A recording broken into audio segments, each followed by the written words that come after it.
Good afternoon. I'm Don Patchen, Communications Director for Sarasota County.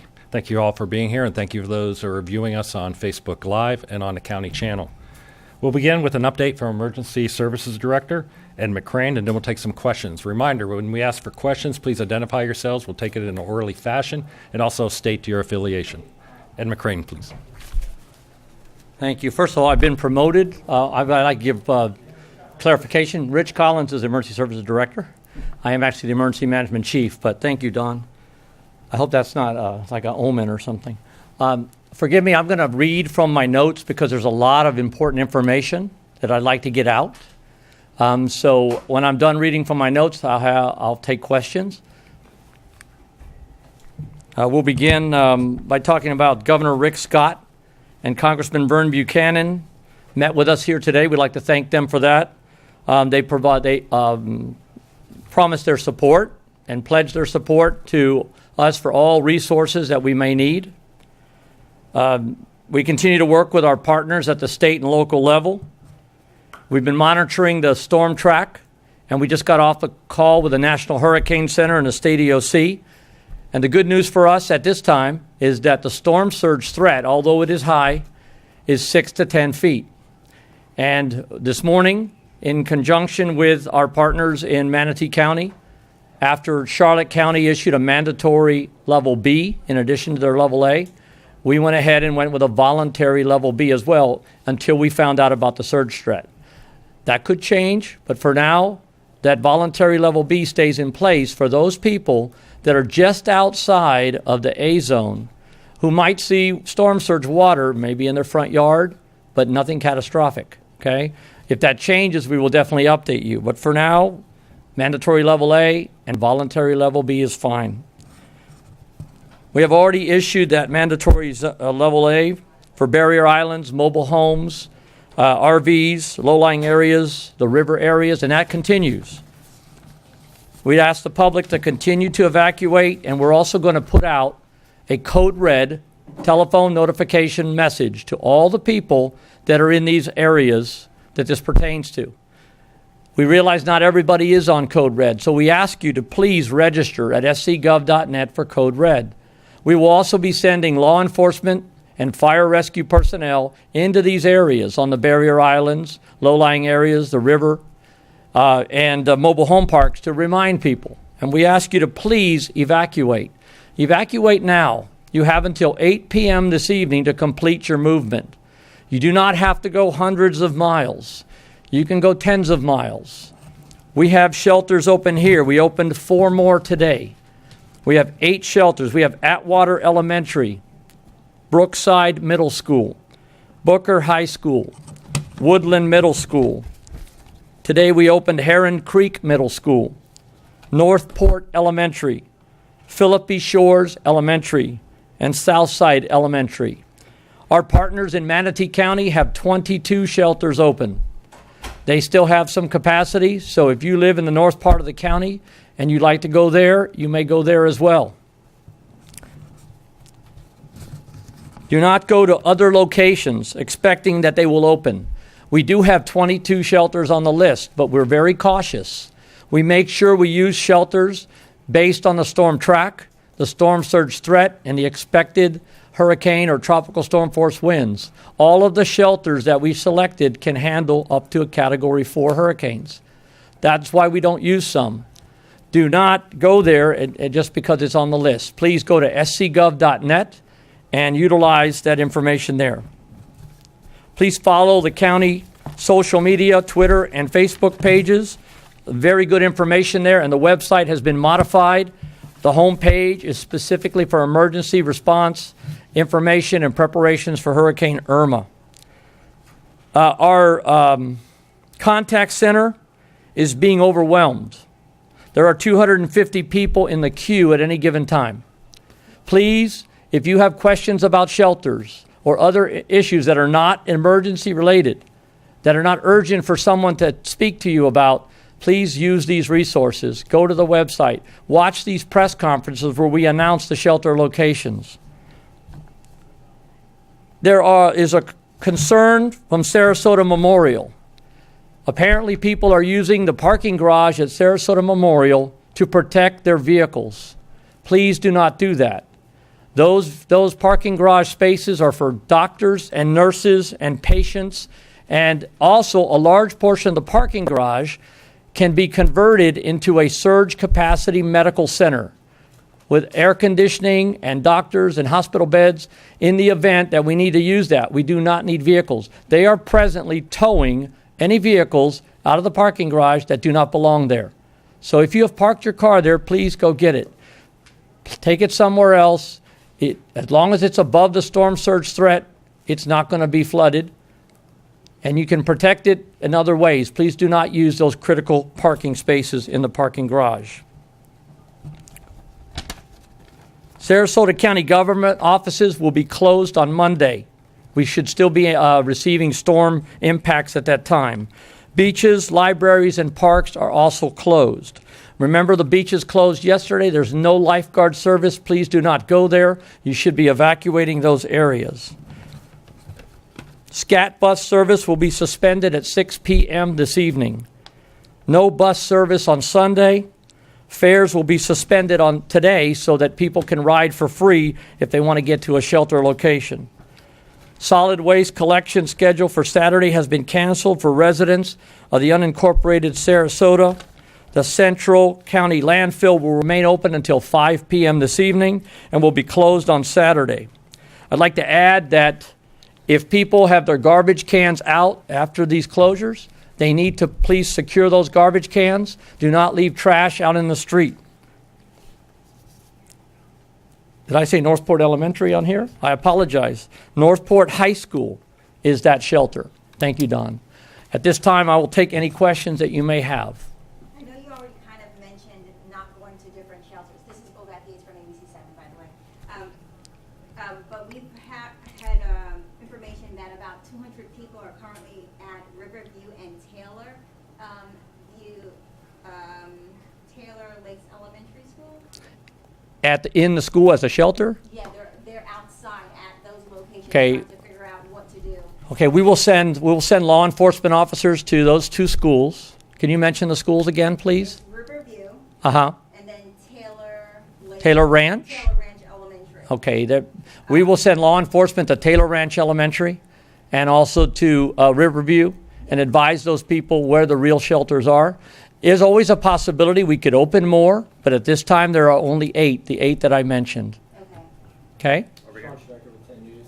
Any update on the shelters for the individuals with special needs? Yes, sir. Good question. We have 2 special needs shelters in operation right now. We began transporting people at 8 o'clock this morning to 2 shelters, which I will not mention the names of them, please. We do that as a protocol. We do not want the general public going to these shelters. There are plenty of other shelter spaces. These are specifically for people with medical needs, oxygen dependent, power dependent. We have special equipment, medical personnel there to assist them. We had to open a 3rd, but it is being run by Sarasota County, or Florida Department of Health and Sarasota County Health and Human Services liaisons, being run for Charlotte County. Charlotte County, if you did not know, did a mandatory level B this morning because of the concern for the storm surge threat. Their special needs shelter was in an area that was not safe for those conditions. So they transported approximately 150 of those special needs from Charlotte County to Cranberry Elementary, which is I just gave away a place, didn't I? Please do not go to Cranberry Elementary. That is one of our special needs shelters, and it's being utilized by Charlotte County today, okay? Again, please do not go to those. I can't emphasize that enough. They will redirect you to one of the general population. Go ahead. Sorry, Cassie, go ahead. Hi, Cassidy from the Sarasota Observer. Can you explain the difference between a mandatory and a voluntary evacuation? How you're going to enforce I sure can. Thank you. The voluntary evacuation is given as an indication that county public safety officials feel that there's increased threat based on an incoming storm track. And we want to give people that are already on the fence, so to speak, of evacuating an opportunity to complete their planning and preparations and evacuate. Because the next step after that is a mandatory, correct? So that gets certain people out that were kind of on the edge and thinking about doing it. When we issue a mandatory, we're saying that you must evacuate. because life safety conditions will change, and public emergency personnel, first responders, will not be able to respond to those locations when the winds get to 45 miles an hour. We shut down responding, and we want people out of those areas into areas where we can respond, okay, or where there are medical personnel or somebody who can attend to them in a shelter or something like that. That's the difference between voluntary and mandatory. And the areas we called upon are mandatory because of the storm surge threat of up to 10 feet on the barrier islands, low-lying areas. Earlier in the week, I talked about rainfall only being a couple inches. We're hearing now maybe 6 to 10 inches in some cases, heavily amount. So that could affect the rivers again. Areas that flooded last week may flood again. So that's why we issued sandbags, and people need to take precautions. We're going to call the people on the river and code red. We're going to send law enforcement to advise them of that because those areas are mandatory. Mobile home and RV residents, mandatory. If you haven't already gotten to a shelter, please do today, this evening, before dark. Before you go to a shelter, if it's possible to eat your lunch or dinner meal, please do that. Bring your supplies there. We will provide some for you at some point, but you need to bring those things with you as much as possible. I'm sorry, Mr. Griffin. How is mandatory being enforced? I'm sorry? Are law enforcement officers enforcing mandatory evacuation somehow? Yes, good question. What we talked about with our sheriff's office today, and we will be communicating this to all law enforcement if it hasn't already been done, at 8 o'clock tonight, when the mandatory evacuation time has ended and people should have already been off, law enforcement will be on the bridges to all barrier islands, stopping westbound traffic. They will talk to drivers that do approach and say, what is your purpose of going on the island? Because it's possible somebody may be coming last minute to secure something or get a relative or a loved one, and we want to make sure that's still allowed. If someone does not have a good purpose for going, we ask them not to try to go westbound. When the winds begin to reach 40, 45 miles per hour, all of those officers will be pulled to a safe location. At that point, we can't stop anybody from going over there. We can only urge them not to do so. If we lose bridges, if roads flood, winds are 45, you're on your own. I cannot emphasize that enough. Please take this seriously. We talked about this all week. We had a better track at the beginning of the week. We thought it was going to go up the East Coast. It's not. It's coming over us, okay? Nothing to be scared about. You just need to be prepared, get to a safe location. If you have shutters, put them on. If you don't, go to a shelter, okay? We'll go to Amanda, then we'll go. Ask and answer. Okay, we'll go. Earlier, there was some mentioning of shelters that were pet-friendly and some that weren't. Tennessee County has recently said they're going to allow anyone that comes with pets to go to any shelter. Are you guys following that also? We're not prepared to do that at this time. We still have a lot of capacity in our southern pet-friendly shelters. So if they have a pet and they don't want to go to South County shelters, they can go to Manatee County and utilize that offer. We may have to do that at some point. Life safety is critical, and when we get to a certain point, we do make exceptions. But for now, when the weather's still good and we have time, we're not going to do that. But we appreciate Manatee County's flexibility. We can take one more. Anybody else? Go ahead, Cassidy.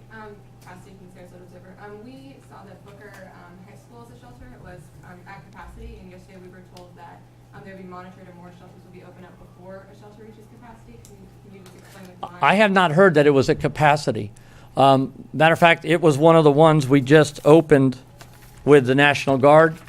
They're slowly filling up. I don't have the exact numbers, but we can get those for you. But the shelters are not at capacity yet. Our procedure is that as shelters get to 50% capacity, we look at the other shelters and we determine whether more need to be opened. We have that flexibility. We have great partnership with the Sarasota County School Board. They're great partners. You know, Chapter 252 of the Florida statutes gives us the authority to have these schools and these transportation assets, but we don't have to demand them because they're our partners and they're willing participants. All the principals and the superintendent participated in shelter training with us this week. That's a partnership, and so I'm grateful for that. If we have to open more, I'm sure they will stand them up and we'll make it happen. Also, I'd like to take this opportunity to thank the Florida National Guard and the Adjutant General, who was also here this morning, for the support of those soldiers. I'm a retired master sergeant. I appreciate military personnel, and all of us need to appreciate them in times like this. We thank them because they're away from their families as well. Thank you very much. PIOs will let you know if we're going to have any more information. Thank you for getting the word out to the public. And please emphasize the importance of evacuating now and not going to a school or a building that is not a shelter.